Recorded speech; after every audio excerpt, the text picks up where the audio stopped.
오늘날 세계 경제는 서방의 선진 7개국 G7이 이끌고 있습니다.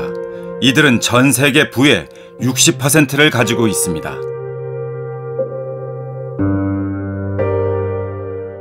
하지만 300년 전 세계 경제의 중심은 동양이었습니다.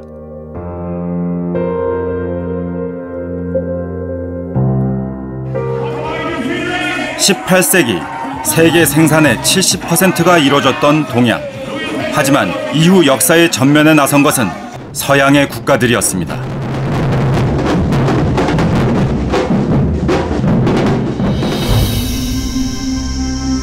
동서양 사이엔 어떤 일이 벌어졌던 걸까요? 그리고 무엇이 동양과 서양의 운명을 뒤바꿔 놓은 걸까요? 우리는 그 해답을 얻기 위한 긴 여정을 시작했습니다. 세계 각국을 돌아다녔고 그 답의 실마리를 바다에서 찾았습니다. 대륙과 대륙을 잇고 문명과 문명을 만나게 한 바다. 바다를 통한 교역은 세계사를 바꾸었습니다. 300년 전 동서양의 운명이 바뀌었고 또다시 재역전의 드라마가 펼쳐지는 바다. 그 이야기를 시작해 보겠습니다.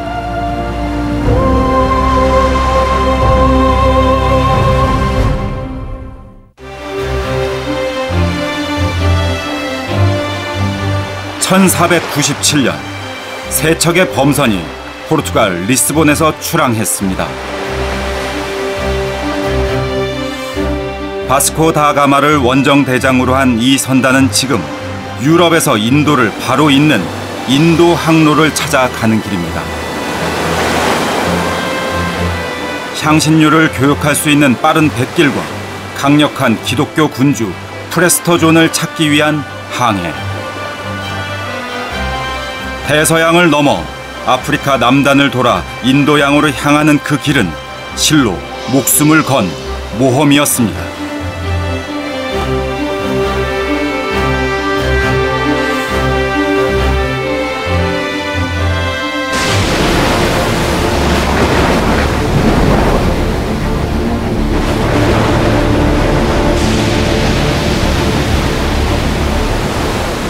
자연의 거대한 힘 앞에서 인간은 더없이 무력했습니다. 그저 살아남기 위한 사투.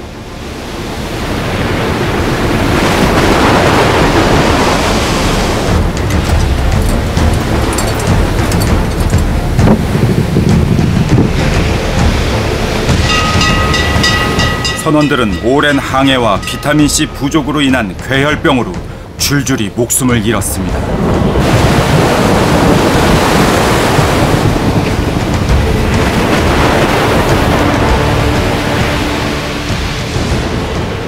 (170명으로) 출발했던 선원은 2년 후 단 55명만이 살아남았습니다.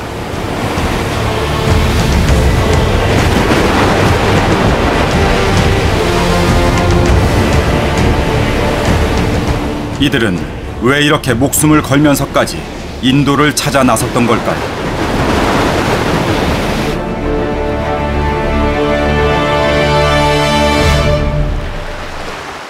바스코 다 가마의 인도 도착. 동양과 서양의 교류가 본격화되는 대항해 시대의 시작이었습니다.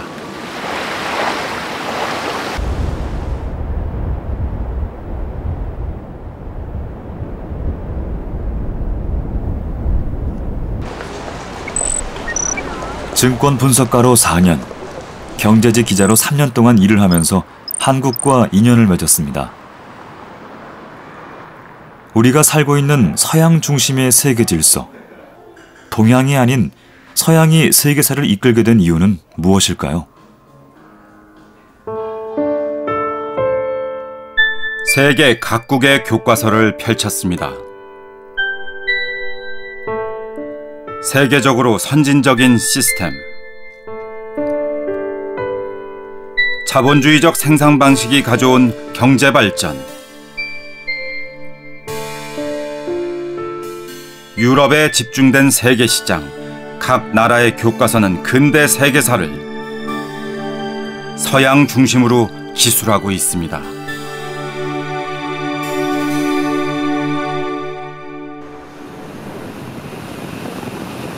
교과서대로 대항해 시대는 우월한 서양 문명의 필연적인 결과물인 걸까요? 이베리아 반도의 서쪽 끝, 바스코 다가마의 나라, 포르투갈이 보입니다. 15세기 새 대륙의 식민지를 가졌던 포르투갈을 두고 어떤 역사가들은 미스테리라 표현합니다.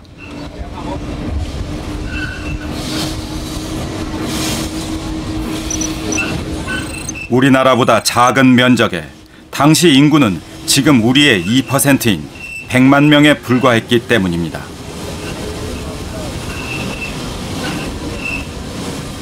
유럽의 다른 경쟁국들과 비교해도 매우 작았던 나라 포르투갈이 어떻게 세계사를 바꾸는 첫 포문을 열게 된 걸까요?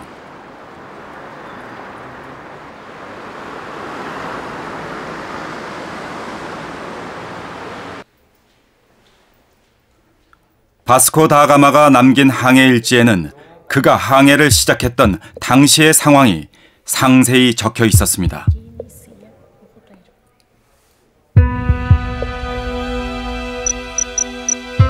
그의 기록에 따르면 1497년 향신료를 찾아 포르투갈을 떠났던 바스코 다가마의 선단은 10달 만에 인도 남부의 캘리컷에 도착합니다. 바스코 다가마는 캘리컷까지 무사히 도착했음을 입증하기 위해 상세한 기록을 남겼습니다.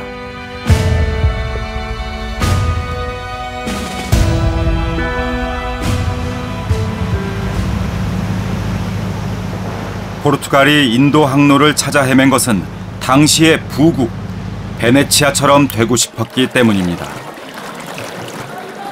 이탈리아 동북부 아드리아해에 위치한 베네치아. 매년 9월 열리는 곤돌라 축제가 한창입니다. 흔들리다라는 의미의 곤돌라는 과거 베네치아의 귀족들이 자신의 부를 과시하던 수단이었습니다.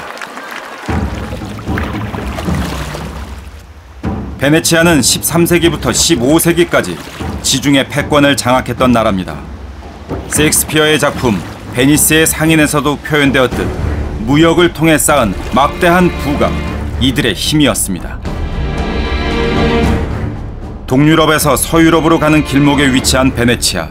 이곳 상인들은 아시아와의 중개 무역으로 엄청난 부를 벌어들였습니다.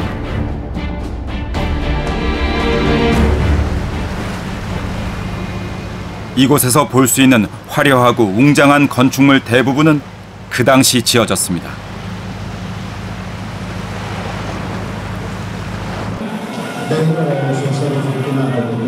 아시아와의 중개무역은 농사 지을 땅 한 평 없던 바다 위 도시를 지중해를 호령하는 해양 대국으로 만들었습니다.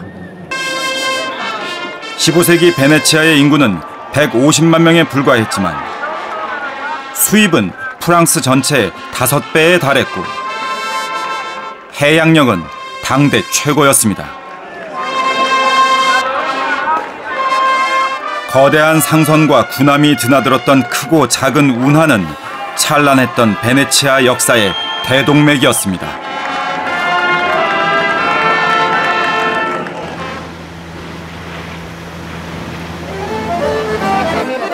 베네치아를 부국으로 만들어준 교역품은 향신료, 그 중에서도 후추였습니다.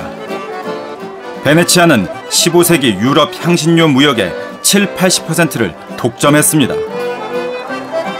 Era ricco proprio appunto perché lavorava sulle spezie della Turchia, la Grecia, venivano con le navi. 동양에서 온 향신료, 후추. 중세시대 후추 한 줌은 사파이어 반지 2개와 돼지 15마리, 승마용 말 3마리와 바꿀 수 있었습니다. 아주 적은 양으로도 음식의 맛을 살려주는 후추의 매력에 유럽인들은 푹 빠졌습니다.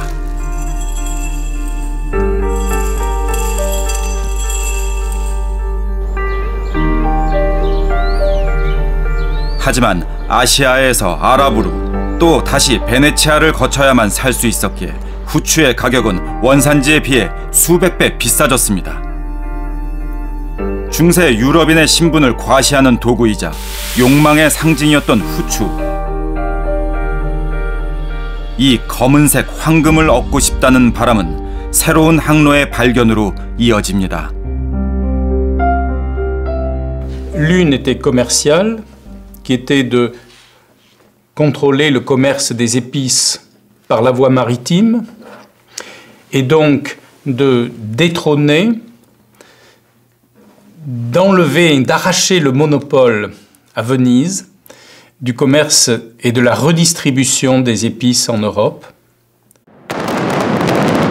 해마다 스페인 전역에서 열리는 레콩키스타 축제. 포르투갈과 스페인이 위치한 이베리아 반도는 아랍 세력과의 투쟁의 역사가 계속되었던 곳입니다.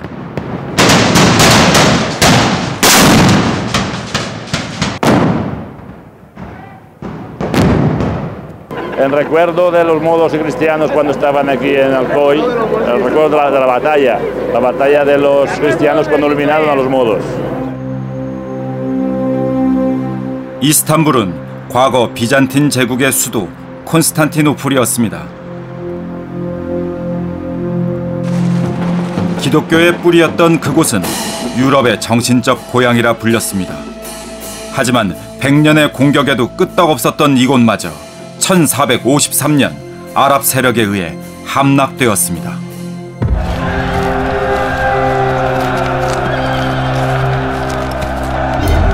콘스탄티노플은 오스만 제국의 차지가 되었고 유럽은 더욱 고립되었습니다. 대륙이 장악된 상황에서 유럽이 동양의 물건을 구할 방법은 아랍 세력이 허락한 베네치아를 통하는 것뿐이었습니다. How do you get rich? Go to Asia. How do you get to Asia? Well, they had to go around using water direction, using the oceans, because the Muslim empires had basically cut off trade, direct trade routes across Asia, between Europe and Asia. 유럽의 변방 포르투갈. 지중해 끝에 위치한 이들의 결핍은 새로운 도전을 낳았습니다. 이들은 아랍 세력을 피해 아시아의 물건을 직거래해야 할 방법으로 바다를 선택했습니다.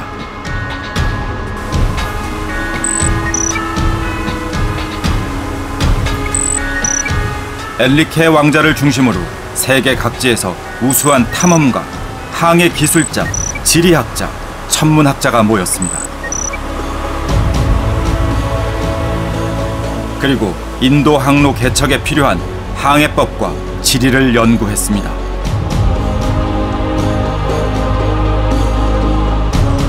(1415년부터) 시작된 포르투갈의 인도 항로 개척.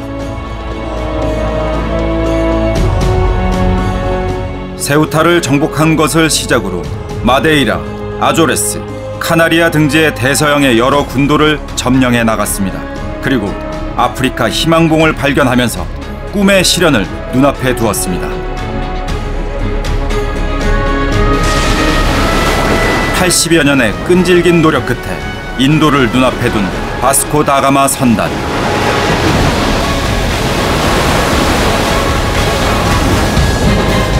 중간에 길을 잃을 뻔했지만 아프리카에서 만난 아랍 항해사 이븐 마지드의 안내 덕분에 무사히 인도를 찾는 데 성공합니다.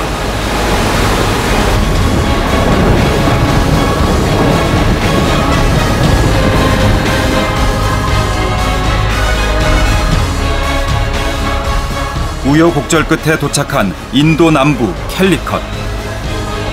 인도에서 가장 큰 무역항 중 하나로 향신료의 도시라 불린 곳입니다.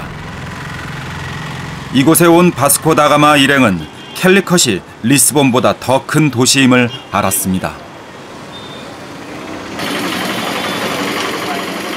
여기선 베네치아와 이집트의 금화가 화폐로 쓰였고 후추는 100kg 단위로 판매되고 있었습니다. 지금도 이곳에선 다양한 향신료가 판매됩니다.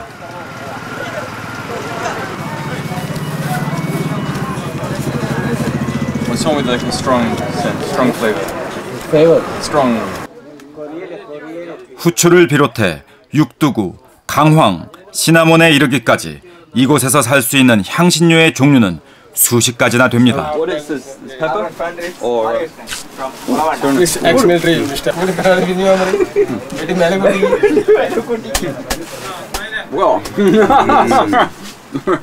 후추를 찾아온 바스코 다가마 일행에겐 놀라운 광경이었을 겁니다.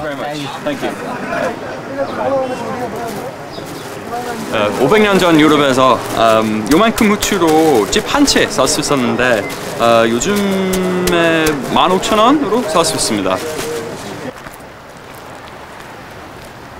후추라는 동양의 물건에 대한 열망은 포르투갈 선원들이 목숨을 걸고 바다를 건너게 한 힘이었습니다.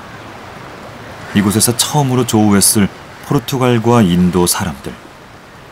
동서양의 그 운명적인 첫 만남은 어떤 모습이었을까요?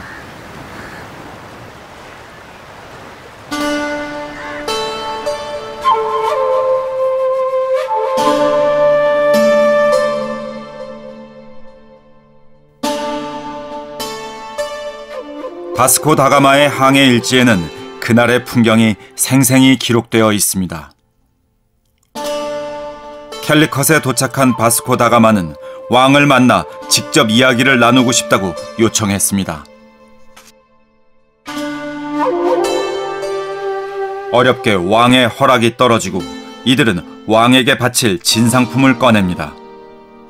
그것은 외투 12벌과 모자 6개, 설탕 등 포르투갈 왕이 떠날 때 챙겨준 선물이었습니다. 하지만 이것을 받은 캘리컷의 왕과 신하들은 진상품이 볼품없다며 비웃습니다.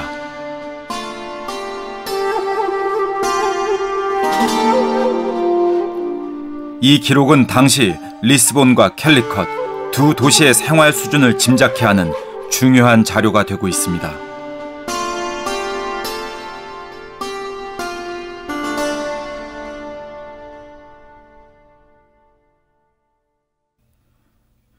(21세기) 경제적으로 급부상하고 있는 중국. 상하이는 중국 최대 도시입니다.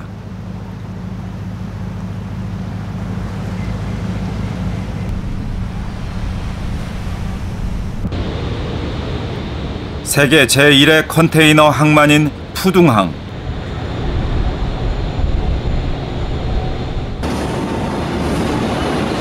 세계 물류의 중심지로 떠오르는 이곳. 푸둥항의 컨테이너 물동량은 올해 3,300만 TEU가 될 것으로 전망됩니다.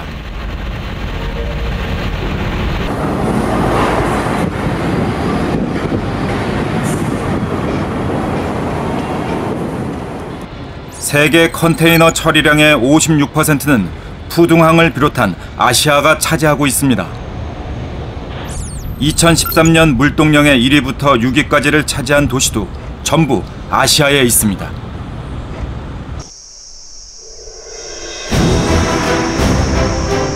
(15세기) 세계 무역의 최강자는 단연 아시아였습니다.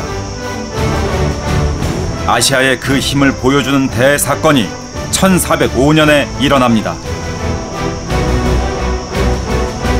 명나라 세 번째 황제 영락이 파견한 정화 대선단. 300여 척의 함선에 28,000여 명의 선원을 태우고 출항합니다. 제1차 세계대전 전까지 이보다 큰 규모의 선단은 없었습니다. 정화 선단에는 말을 실은 마선, 식량을 실은 양선, 식수를 실은 수선이 동행했습니다. 대선단의 수장인 정화가 탄 보선은 길이 150m, 폭 60m에 이르렀습니다. 최대 8,000톤으로 추정되는 이런 거선은 모두 62척.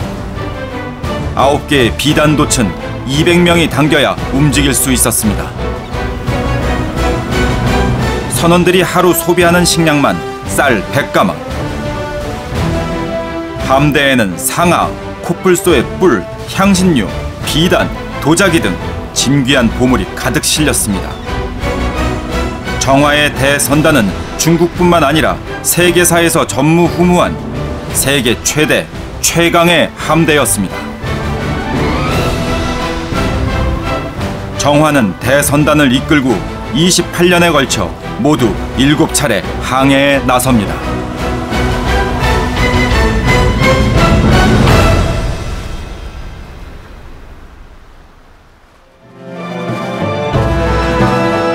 아시아와 아프리카 40개국 18만 5천 킬로미터에 이르는 거대한 여정. 그 항해는 황제의 권위와 중국의 부를 과시하기 위한 것이었습니다.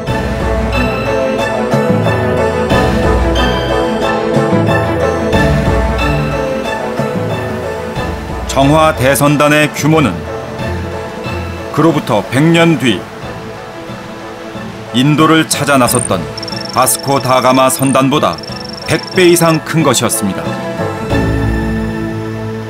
下西洋呢，应该说，一个就是宣扬国威，安抚事宜，那还有一个呢，就是客观上也增进了这个中国与这个沿途各个国家的政治、经济、文化的交流，这个起到了非常好的。 지난해 중국 국경절 연휴. 끝이 보이지 않는 만리장성엔 수많은 인파가 몰려들었습니다. 만리장성은 명나라 시기에 거둬들인 엄청난 부로 개축된 것입니다.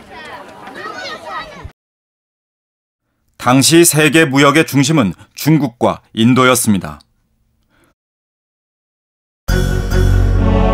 농업을 기반으로 한 동양의 경제는 일찌감치 다양한 부문에서 발전해 나갔습니다. 불과 300년 전 아시아는 유럽보다 앞선 문명과 경제적 부를 가지고 있었습니다.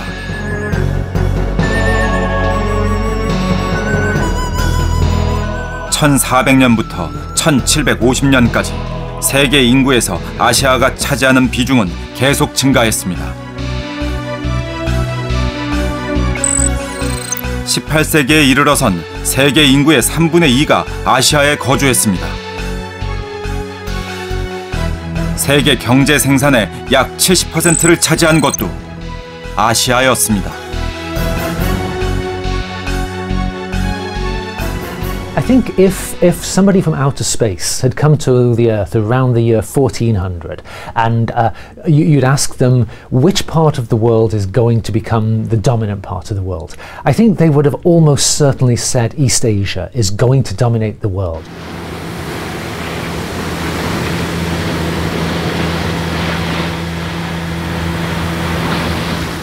물라카 해협은 인도양에서 태평양으로 나아가기 위해 반드시 지나가야 하는 바다의 길목입니다.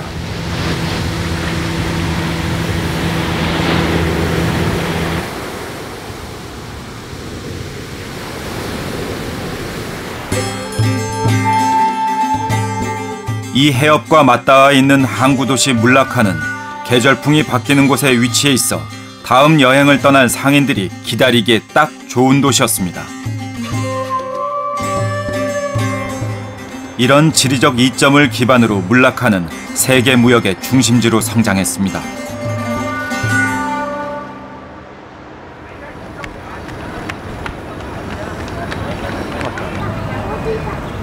물라카가 번영했던 당시 항구엔 2000여 척의 무역선이 있었다고 합니다.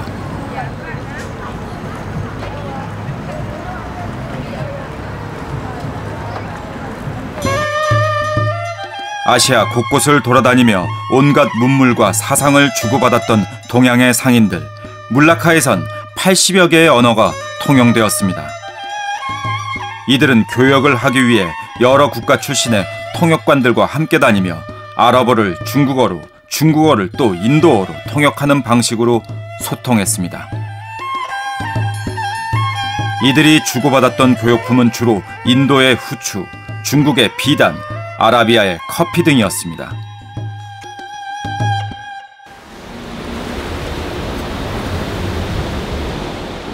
포르투갈의 바스코 다가마가 인도에 도착하기 수백 년 전부터 아시아의 바다에서는 수많은 상품들이 거래되고 있었습니다. 매년 카타르 도하에서 열리는 다우선 축제. 1000년 전 이 바다를 누볐던 아랍 상인들의 전통을 잇자는 의미의 행사입니다. 정해진 선원은 한 배에 10명. 이들은 아랍에미리트에서 출발해 오만, 사우디아라비아, 쿠웨이트를 거쳐 카타르로 오는 여정으로 1500km의 바닷길을 달립니다.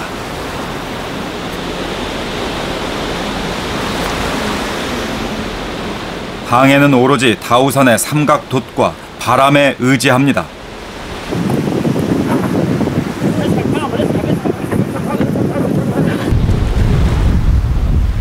계절풍을 이용해 교역을 해왔던 아라비아 상인의 방식을 그대로 따르는 겁니다.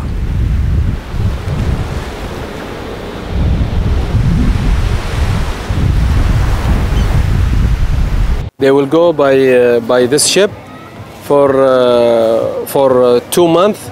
They will be traveling without engine, just by sail, by dhow.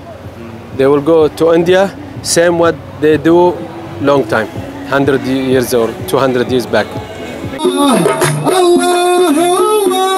포르투갈이 등장한 15세기 전까지 아시아의 바다 무역은 아라비아 상인들에 의해 주도되었습니다. 실크로드라 불리는 사막의 길을 열었던 이들은 8세기엔 바닷길을 열었습니다.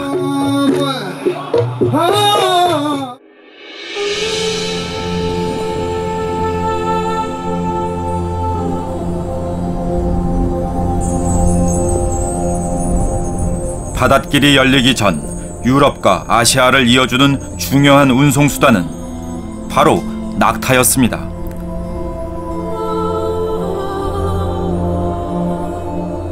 낙타는 무거운 짐을 가득 싣고 험준한 산맥과 사막을 넘으며 문명과 문명을 연결시켰습니다.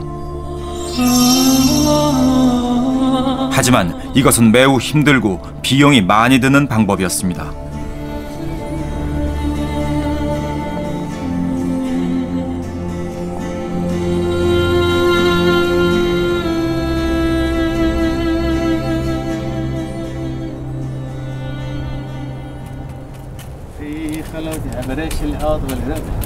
유향은 역사가 오래된 아라비아 반도의 대표적인 교역품입니다. 유향나무에 상처를 내서 흘러나오는 액즙이 굳으면 고무수지가 되는데 그 모습이 유두를 닮았다고 해서 유향이라고 합니다.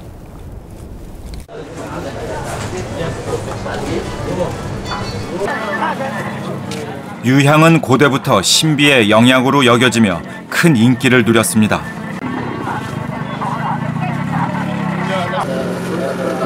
일찍이 아랍 상인들을 바다로 불러낸 것도 바로 이 유향이었습니다.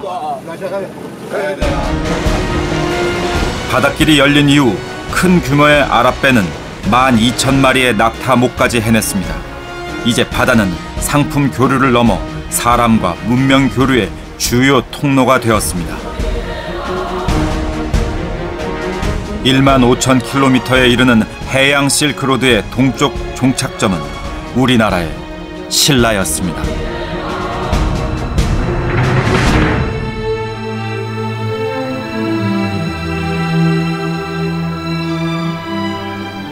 천년고도 경주. 경주 곳곳을 돌아다니다 보니 낯선 풍경이 눈에 들어옵니다. 한민족이라기엔 어딘가 어색한 얼굴. 신라에 왔었던 아랍인의 흔적입니다.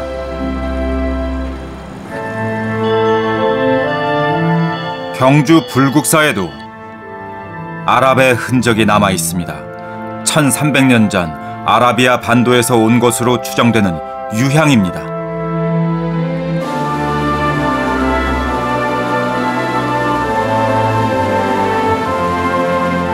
아랍인들의 해양 실크로드 종착역은 바로 이곳 신라였습니다.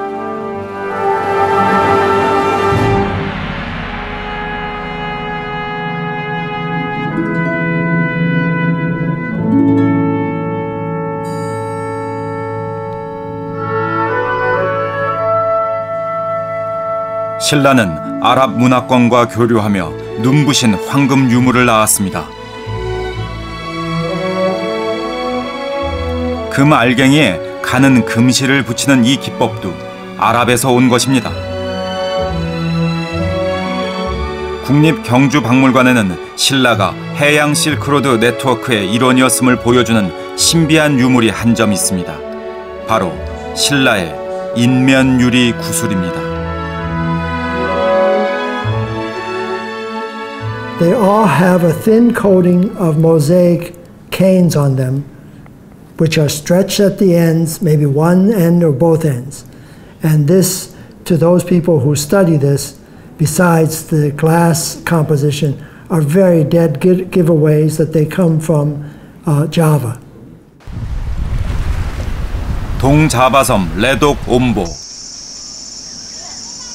신라 인면 유리 구슬과 같은 유리 구슬을 생산하는 마을이 있습니다. 이곳의 장인에게 한국에서 발견된 유리 구슬과 똑같이 만들어 달라고 부탁했습니다. 장인은 주저함이 없었습니다. 사진만을 보고 재현하기 시작합니다. 먼저 유리 심지에 유리 조각을 붙여 얼굴 문양부터 잡아 나갔습니다. 얼굴 윤곽선 하나하나를 만듭니다. 9시간이 지나자 얼굴 문양 형체가 나타나기 시작했습니다. 완성된 얼굴 문양을 길게 잡아당겨 늘린 다음 적당한 길이로 자르면 수십 개의 얼굴 문양이 생깁니다.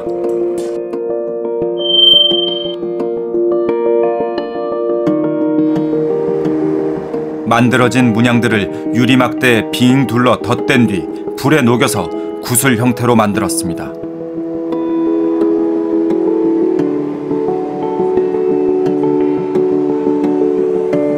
드디어 똑같이 만들어진 구슬.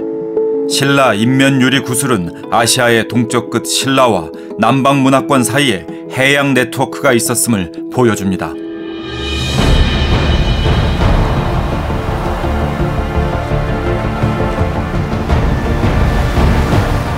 아시아는 오랜 세월 스스로 개척한 해양 실크로드를 통해 문명을 주고받으며 성장해 가고 있었습니다.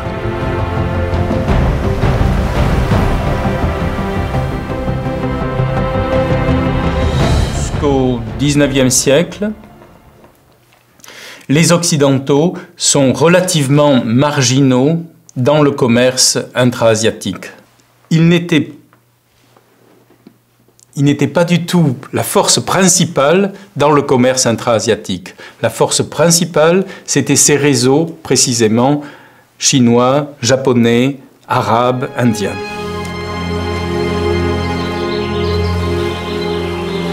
(15세기) 말 포르투갈을 시작으로 유럽의 여러 나라들은 부를 찾아 아시아의 바다로 들어왔습니다.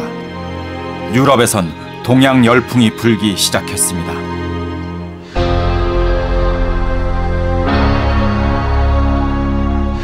유럽에서 볼 수 없던 화려하고 다양한 물건들, 동양의 도자기와 비단, 향신료, 면은 주변인에 불과했을 유럽인들의 욕망에 불을 질렀습니다. Comment from the Agricultural Society of England and Wales in as late as 1753, when they're incorporated, they dedicate themselves to the hope that someday our country may be as flourishing as China. Wow. 1753, that's pretty late. 아시아의 바다를 차지하려는 유럽의 욕망은 폭력적 형태로 나타났습니다. 1509년 2월 인도 서북부의 디우 해협. 포르투갈 함대의 캐라크선 18척과 아랍 연합 함대의 갤리선 100여 척이 바다에서 맞붙었습니다. 다윗과 골리앗의 싸움으로 보였던 해전. 하지만 그 결과는 모두의 예상을 빗나갔습니다. 포르투갈 함대는 갑판에 설치된 포로 엄청난 해상 포격을 가합니다.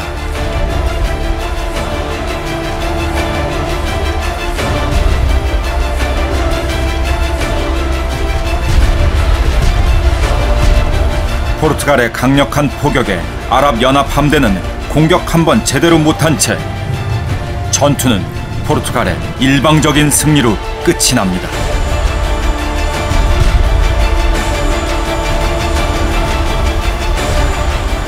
누가 봐도 아랍 연합 함대가 이길 것이라 생각했던 전투.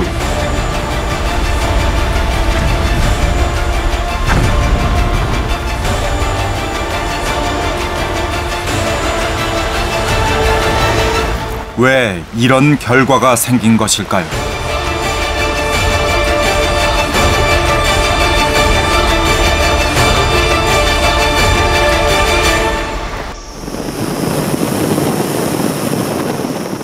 인도 캘리컷에는 아랍 상인들의 전통 상선 다우선을 만드는 곳이 있습니다.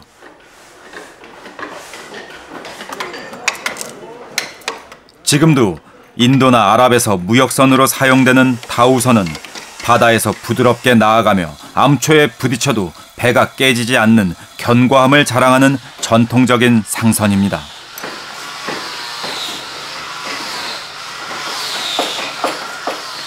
평화로운 아시아의 바다에서 교역을 해왔던 아랍 상인들에게는 화력을 갖춘 전투선은 필요가 없었습니다.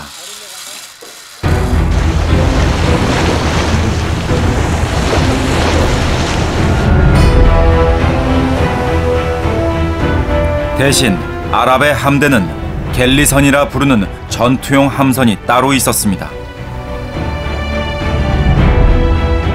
갤리선은 선수의 무거운 것을 달아 상대 함선의 옆구리를 충돌시켜 가라앉히는 방식으로 전투를 했습니다.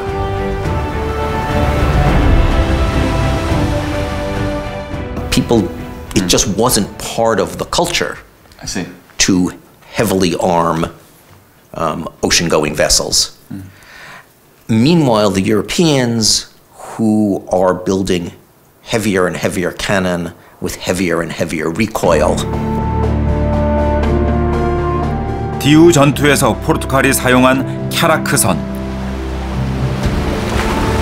전투선과 상선의 장점을 결합한 혁신적인 범선이었습니다.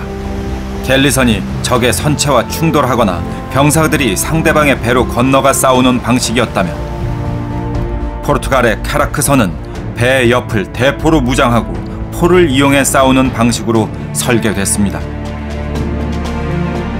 캬라크선은 전투선으로만 이용되는 것이 아니라 상선의 역할도 함께 했습니다. Galleys classically only have guns right at the front. Because, of course, they have oars at the side. The Indian forces, the eastern forces, could really, their only artillery was really bows and arrows and stuff which is thrown.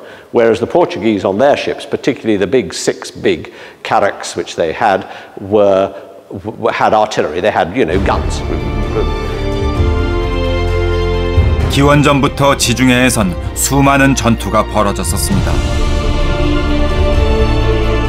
유럽은 바다에서 강할 수밖에 없는 역사적 환경에서 성장했습니다.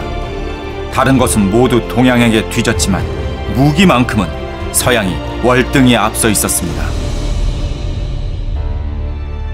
You come to India, they say, we Europeans have great things. You people in India should all want what we bring.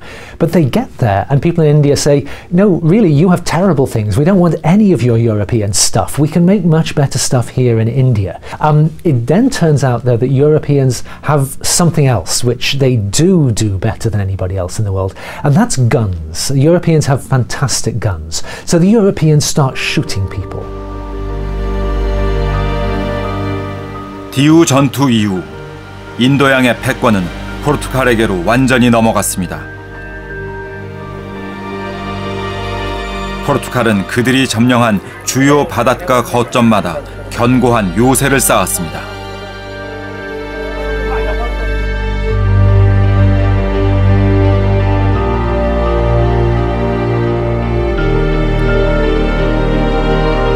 그리고 요새와 요새를 연결하는 선을 그리고 포르투갈의 고리라는 영역을 만들었습니다.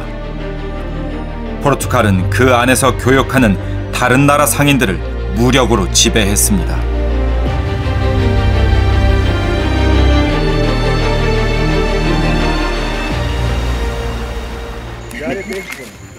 포르투갈이 이렇게까지 했던 이유는 후추의 무역을 독점하기 위해서였습니다. 진한 초록색을 띠는 이것이 다 익은 후추입니다.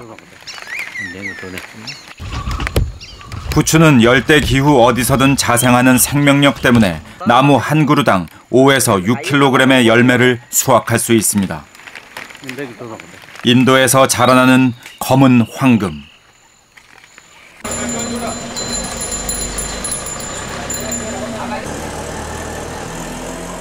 아시아와의 후추 무역으로 포르투갈은 유럽의 변방 국가에서 벗어날 수 있었습니다.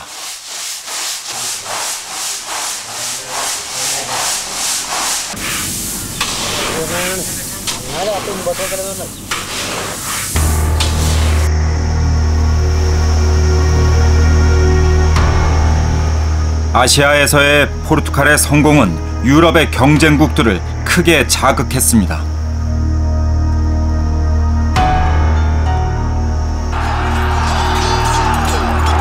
유럽인들은 더 많은 향신료와 후추를 차지하기 위해 피비린내 나는 전쟁을 벌였습니다.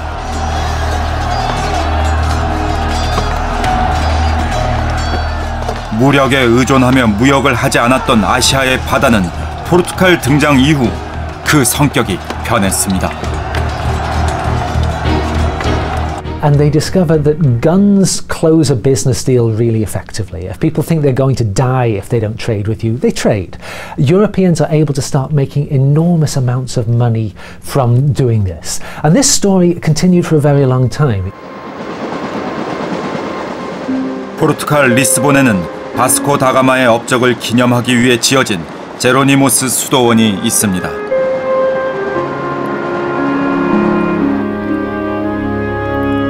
바스코 다가마의 항해 이후 포르투갈은 향신료 교역으로 엄청난 부를 쌓았습니다. 인구 100만의 작은 나라였던 포르투갈은 세계적인 강대국으로 발전했습니다.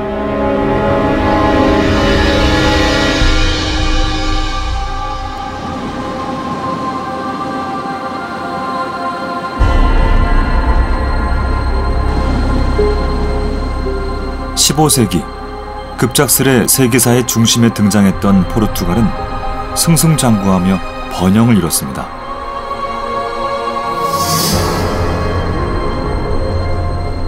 서양보다 앞서 있었다는 동양의 문명. 포르투갈이 학살과 폭력을 저지르는 동안 동양의 국가들은 왜 포르투갈을 두고만 봤던 걸까요?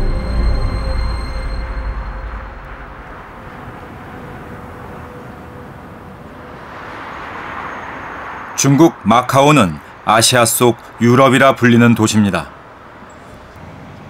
화려한 도심 한가운데 유럽의 색채를 띤 건축물들이 보입니다.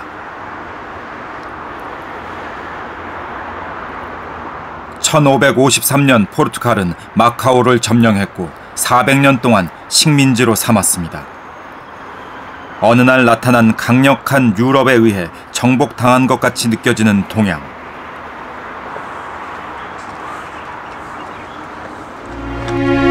하지만 이 그림 한 장이 역사의 또 다른 장면을 말해줍니다. 1516년 포르투갈 최초의 중국 대사로 임명된 토메 피레스는 중국과의 교역을 허락받기 위해 황제를 아련했습니다. 하지만 황제는 조공 관계에 있던 물라카가 포르투갈의 식민 지배를 받으면서 조공을 바칠 수 없다는 사실에 경로했습니다.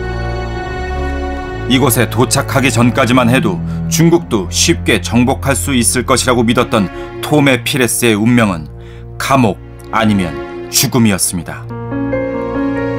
토메 피레스에 대한 기록은 2년 동안 감옥에 있었다는 것을 마지막으로 끊겨 있습니다.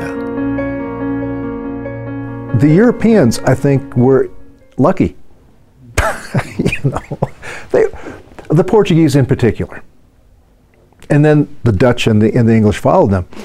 They were lucky that for reasons that had nothing to do with them, the Chinese had made decisions to withdraw their navy, leaving the Indian Ocean and then through the Straits of Malacca into the South China Sea and then up to the north with Japan and Korea. 포르투갈은 인도양 해역의 주요 항구 도시를 점령하고 견고한 요새를 지었습니다. 그리고 인도양의 중요한 항로를 마치 자신들의 것인 양 드나들었습니다.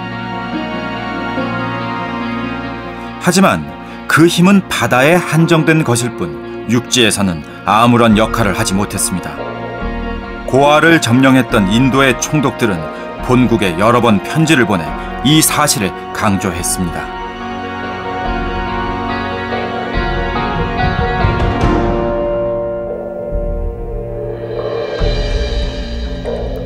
우리가 바다를 통제하지 못한다면 육지의 어느 요새도 쓸모가 없게 될 것입니다.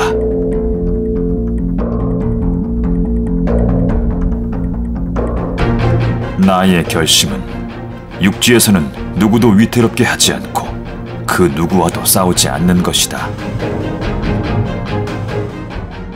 They're able to take Goa partly because there are some of the landed powers who find them a useful ally.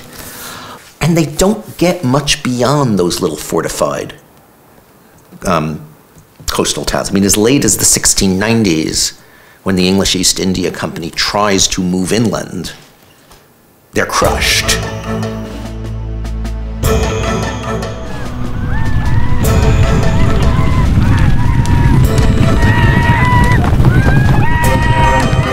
서양이 아시아의 바다로 나오며 대항해 시대를 열었던 그때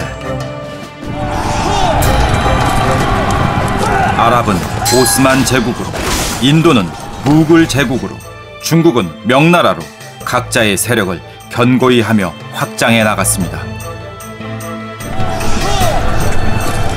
전통적인 농업 국가로 육지에 기반을 뒀던 동양에게 바다는 관심의 대상이 되지 못했습니다.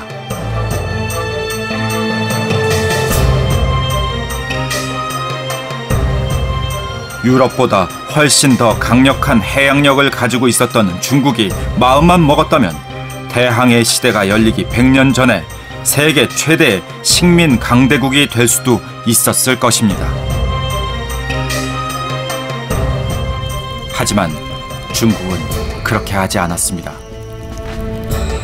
정화의 7차 항해를 마지막으로 명나라 정부는 대항해를 중단했고 세계 최강의 중국 해군은 아시아의 바다에서 물러났습니다.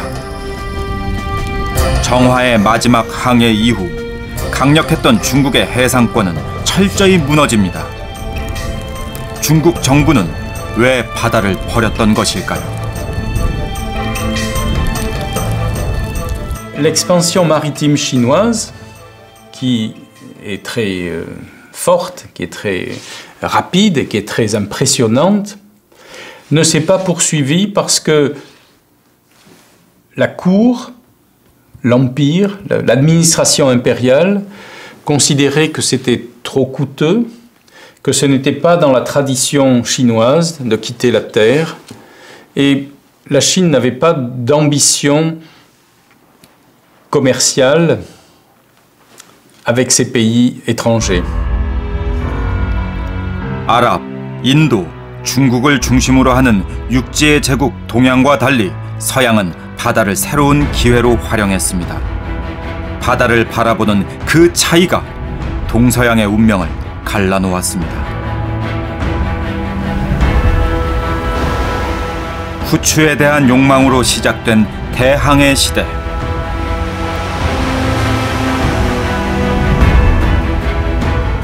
대항해 시대는 우월한 서양 문명의 결과물이라는 주장과는 달리 포르투갈이 처음 바다에 나왔을 때만 해도 이들은 아시아의 바다에서 활동하던 수많은 상인 집단 중 하나에 불과했습니다.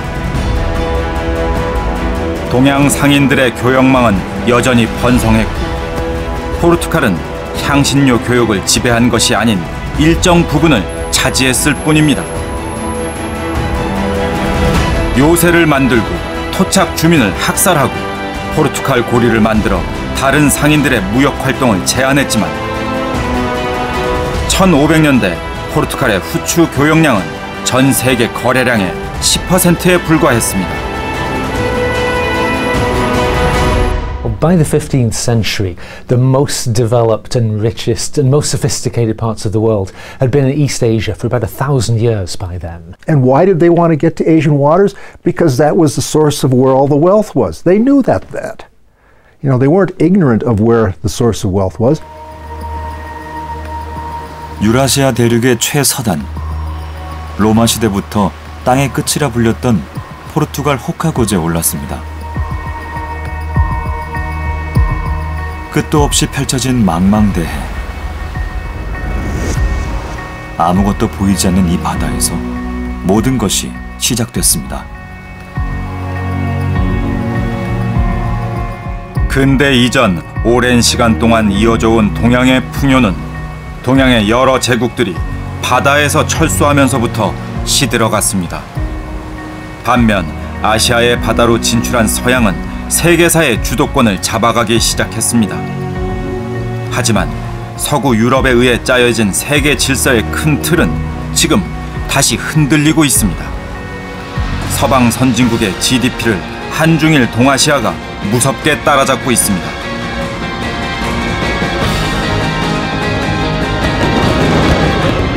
21세기 많은 전문가들이 한중일을 중심으로 한 동아시아의 시대가 다시 도래할 것이라고 말하는 지금,